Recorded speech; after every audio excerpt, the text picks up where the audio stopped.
자, 이게 지난 토요일 새벽 있었던 일이죠. 삼성 바이오로직스 김태한 대표에게 청구됐던 구속영장이 기각이 됐습니다. 법원은 혐의에 다툼의 여지가 있고 이미 많은 증거가 수집되었기 때문에 구속이 어렵다, 이런 입장을 밝혔는데요. 자, 앞으로 이 삼바 사태 어떻게 진행이 될 것인가. 참여연대 경제금융센터 실행위원으로 활동하고 계신 홍순탁 회계사를 연결해서 한번 의견 들어보겠습니다. 홍 회계사님, 안녕하세요. 네, 안녕하세요. 네, 자, 이 김태한 삼성 바이오로직스 대표, 또 CFO죠, 재무이사, 김모 전무, 담당 상무, 3명 구속영장 모두 기각됐는데요. 어떻게 보셨습니까? 네, 저는 이제 이 문제와 관련돼서 제일 중요한 것은 그 분식회계 핵심 사안이 인정 시인됐다. 이게 제일 중요한 것 같은데요. 네. 정확히 말하면 번복되는 겁니다. 사실 분식회계는 굉장히 중대한 범죄잖아요. 네, 그렇죠. 장부를 자기 마음대로 작성하는 것이 가능하고, 네. 처벌이 밀리면 어느 누구도 장부를 믿고 거래할 수 없는 거니까요. 근데 그걸 발현의견 절차를 저희가 금감원, 감리위, 증선위까지 해서 1년 8개월 동안 한 거거든요. 네. 근데 거기에서 삼성바이오로직스 그리고 김태한 사장의 핵심 진술이 허위였다는 게 밝혀진 거거든요. 그래요. 검찰에 고발된 회계 본식이 2건입니다. 하나는 2014년에 콜옵션 공시가 고의적으로 누락했다. 네. 근데 이에 대한 삼성의 유일한 변명이 감사인에게 합작 계약서 제공했다. 우리는 숨긴 적 없다. 회계법인이 다 읽어보고 굳이 공시할 필요가 없다고 해서 안 한 거다. 그런데 이번에 뭘 인정했냐면 숨긴 거 맞다라고 인정했거든요. 또 나머지 하나는 2015년에 지배력 상실하면서 4조 5천억 이익 잡은 거, 이거 가능하려면 네. 2014년에는 에피스 가치가 매우 낮고 콜옵션 평가가 불가능해야 되거든요. 네. 삼성바이오로직스가 증선위에서 어떻게 했냐면 조작된 신평사 보고서 제시하면서 2014년까지 콜옵션 평가 불가능했다. 이렇게 끝까지 주장하다가 이번에 진술을 또 번복했습니다. 네. 평가가 가능했다. 콜옵션 가치 있었다. 그러면 2015년 지배력 상실 회계 처리도 하면 안 되는 거거든요. 그러니까 이게 보면 회계 분식의 2가지 사안에 대해서 삼성바이오 그리고 김태한 사장의 핵심 진술이 허위였다는 게 드러났거든요. 그냥 인정한 수준이 아니라 1년 8개월 동안 거짓말하다가 빼도 박도 못하는 증거들이 나오니까 진술 번복해서 인정한 건데요. 이보다 더한 증거인멸 시도가 있을까 싶어서 저는 사실 법원의 판단을 좀 이해하기 좀 어렵습니다. 아니 그러니까 지금 회계사님 말씀드리니까 전 더 혼란스러운데, 회계사님이 지금 변호사, 법률가는 아니시지만 구속영장 실질심사는 이게 첫 번째로 나오는 게 이 사안의 중대성, 또 범죄 혐의의 입증 여부인데, 회계사님 말씀대로라면 오히려 기존에 부인하던 것보다 범죄 혐의가 인정돼 버린 셈인데 왜 법원은 혐의의 다툼의 여지가 있고 이 구속을 기각하게 된 건지 더 좀 전 혼란스러운데요. 근데 영장 기각 사유도 사실 좀 모순되는데요. 네.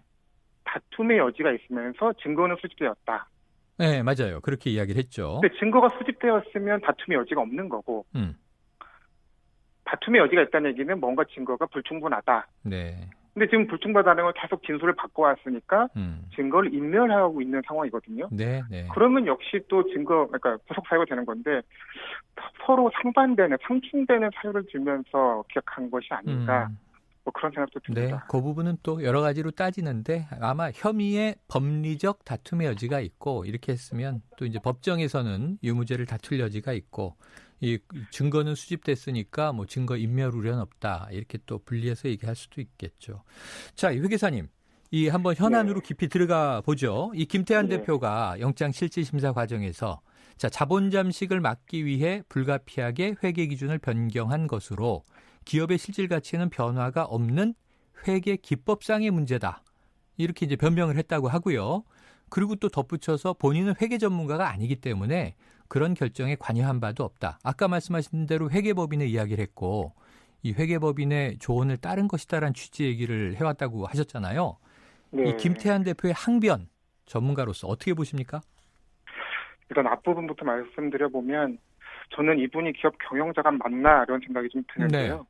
이런 인식을 가지고 계신 분이 어떻게 CEO를 할 수가 있을까 네, 생각이 드는데 국내 대기업에 우리가 일상생활 전반하는 규율하는 법이 있듯이 사실 장부를 작성하는 적용되는 공통의 기준, 이 회계 기준이거든요. 네. 근데 그 회계 기준이 때로는 특정 기업에 불리할 수도 있습니다.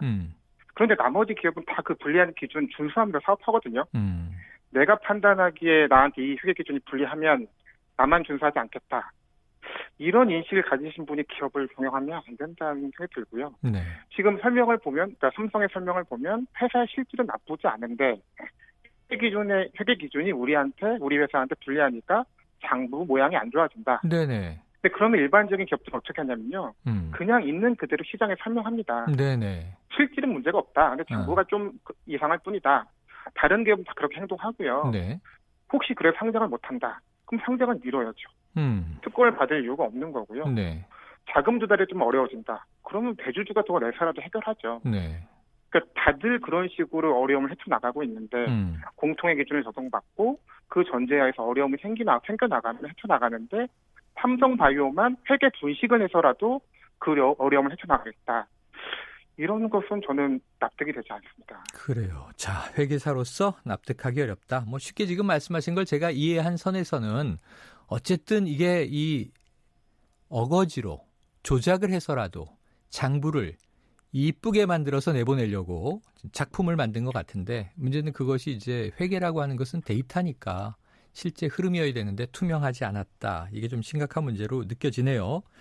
그래서 자기 자본식을 막으려면 이것밖에 방법이 없었다는 얘기를 한 셈인데요. 네네. 사실은 그게 가중처벌 받는 분식회계입니다.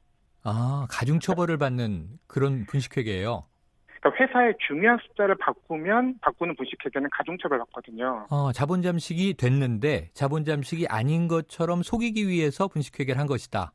그렇죠. 그러니까 네. 회사에서는 뭐가 제일 중요한 숫자냐면 흑자냐 적자냐 그리고 회사가 깡통이냐 아니냐. 그렇죠. 그렇죠. 예, 자기 자본이 있느냐 없느냐가 제일 중요한 숫자인데 네. 자기 자본 잠식이 맞는데 정상적으로 하면 1억을 바꾸기 위해서 분식회계를 하면 사실 가중처벌 받는 분식회계입니다. 네, 그래요. 이거를 변명이라고 한 것 자체는 그것도 사실 좀 놀라운 일인 것 같습니다. 네. 자, 그리고요. 이 검찰이 이전에 이미 김태한 대표에 대해서 구속영장 청구했다가 기각된 적이 있잖아요. 재차 청구를 했던 거잖아요. 했었죠. 네. 네네. 그래서 이번에는 횡령 혐의까지 추가해서 영장이 청구됐다고 들었고 이 자사주를 사고 팔면서 회사 돈 30억 원을 부당하게 지원받았다. 이런 혐의가 이제 추가됐다고 하는 건데 정확하게 이게 어떤 내용입니까? 삼성바이오로직스는 2016년 11월에 상장했습니다. 네. 보통 상장을 하면 우리사주 조합원이라고 해서 회사 직원들은 공모가로 청약할 수 있는 기회를 받는데요. 네네. 그러니까 주식을 좀 싸게 살 수 있는 거죠. 네. 근데 이제 김태한 사장님은 그런 자격이 없었습니다. 그런데 이제 상장된 이후 1년 동안 시장에서 주식을 매입했는데요. 당연히 이제 그 가격이 공모가보다 높았습니다. 네. 그런데 이 자기가 산 매입가와 공모가의 차이를 보전해달라고 해서 지원받았는데요. 네. 모든 회사의 대표이사가 상장에 성공하면 이런 식으로 지원받을 수 있는 그런 법적인 근거 없습니다. 그래요. 그러니까 회사에서 이제 보상 차원에서 결정할 수 있는데요. 최소한 절차는 지켜야 됩니다. 네. 대표이사가 자기 성과 보고서를 혼자 결정해서 지급하면 안 되는 거잖아요. 이사회 주주총회 의결도 거치고 구체적으로 공시도 할 필요가 있습니다. 그런데 그런 거 없이 진행한 것으로 보입니다. 네. 자, 지금 청취자 여러분께서는요. KBS 제1라디오 오태훈의 시사본부 이번 주를 함께하는 저는 최영일입니다. 삼성바이오로직스 김태한 대표의 구속영장 청구 기각과 향후 수사 전망 이야기를 참여연대의 경제금융센터 실행위원 홍순탁 회계사와 지금 나눠보고 있습니다. 자, 이 홍 회계사님, 이 김태한 대표는 혐의를 계속해서 부인해 왔다고 치자고요. 재무담당 김모 전무 분식회계 혐의를 인정했다고 하는데 구속영장은 왜 기각된 걸까요? 근데 정확히 보면 그 두 명 다 김태한 대표 그리고 재무담당 김모 전무 모두 분식회계와 관련돼서 그동안 증선위에서 했던 진술을 번복한 건 맞는데요. 네. 분식회계를 인정한 거죠. 차이가 있다고 하면 이제 김태한 대표는 회계적인 문제라 이제 재무 담당이사 김 전무가 알아서 한 거다. 나는 그때는 가능한 방안, 그러니까 문제없는 방안이라고 보고받았다. 네. 이렇게 떠넘기고 있고요. 김 전무는 그 방안들의 문제점, 회계적인 문제점 이런 것들을 다 보고했고 네. 그 당시 김태현 대표가 승인했는데 지금 떠넘기는 거다. 그래서 사실 인정한 사실은 비슷한데 책임 소재 가지고 지금 두 분이 떠넘기는 상황이라고 보여집니다. 그래요. 자, 어쨌든 우리가 흔히 구속영장이 기각되면 수사 동력이 떨어졌다 이런 표현을 많이 쓰는데요. 자, 이 검찰은 추가 수사를 벌여서 구속영장을 다시 청구하는 방안을 검토하겠다 이런 입장으로 지금 보도되고 있습니다. 세 번째가 되는 셈인데요. 자, 김태한 대표의 구속 필요하다고 보십니까? 예. 사실 아까 앞부분에서 말씀드렸지만 범죄 사실을 인정했고 그것마저 거짓말 해온 것까지 인정됐다고 하면 네. 이게 아주 강력한 증거인멸 증거라서 당연히 구속이 필요하다고 생각이 들고요. 아하. 예. 지금 그러니까 김태한 대표의 주장은 어찌 보면 이렇게 또 볼 수 있을 것 같습니다. 네. 그러니까 재판을 30까지 했는데 그래서 그 재판 과정에서 거짓말도 한 개 드러났고 범죄 사실도 다 입증이 됐는데 마지막에 가서 법이 잘못되었다. 기준이 잘못된 거다. 이렇게 주장을 셈이거든요.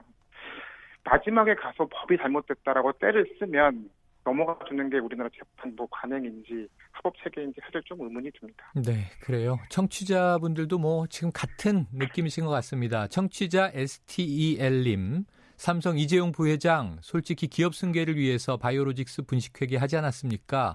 지금이라도 인정하고 거기에 맞게 세금을 냈으면 좋겠네요. 이런 의견을 보내주셨습니다. 자, 한 가지 질문 더 드려보죠. 이 김모 전무의 진술에 따르면요. 콜옵션 평가 과정에서 바이오로직스가 회계법인에 조작된 자료를 보내줬고 회계법인에 이 원하는 수치를 맞춰달라 이렇게 이제 조작을 요구했다는 건데 그러면은 우리 생각에는 회계법인도 이게 법적 책임이 있는 것 아니야 싶은데 회계사님이 어떻습니까? 사실 이게 부끄러운 이야기인데요. 관행입니다. 이런 것들이. 관행이다. 회사가 요구하는 대로 잘 맞추어줘야 회계법인 내에서 인정받고 승진하고요. 네. 반대로 이런 거를 거부하면 능력 없다고 하고 뒤처졌습니다. 근데 제 생각에는 이런 관행의 뿌리가 너무 깊기 때문에 우리나라 회계 투명성이 여전히 최하의 수준인 것 같고요. 네. 관행을 끊기 위해서라도 뭐 강력한 처벌이 불가피할 것 같습니다. 관행을 끊기 위해서라도 이 회계법인에도 법적 처벌이 필요하다. 이게 법적 처벌을 받을 수 있는 거겠죠? 네, 증거 조작에도 동조했고, 그래서 외관법이나 자본시장법 다 적용이 될 것으로 보입니다. 네, 지금 관행이라는 말씀이 제가 소름이 쫙 끼치는데, 그러면 삼성 바이오로직스뿐 아니고 이런 관행이 지금도 이 어느 기업인가에서는 벌어지고 있을 수 있는 거네요? 최근에 아시아나에서 네. 그 삼일회계법인이 회사 요구를 거부해서 큰 이슈가 됐었는데요. 기억납니다. 네, 그게 이슈가 될 정도니까요. 그래요. 어찌 보면 그거는 회계법인이 당연히 할 일을 한 건데 네. 그게 뉴스가 되는 것이 현재 관행 상황인 것 같습니다. 네, 오늘 말씀 여기까지 듣겠습니다. 고맙습니다. 네, 감사합니다. 네, 지금까지 홍순탁 회계사였습니다.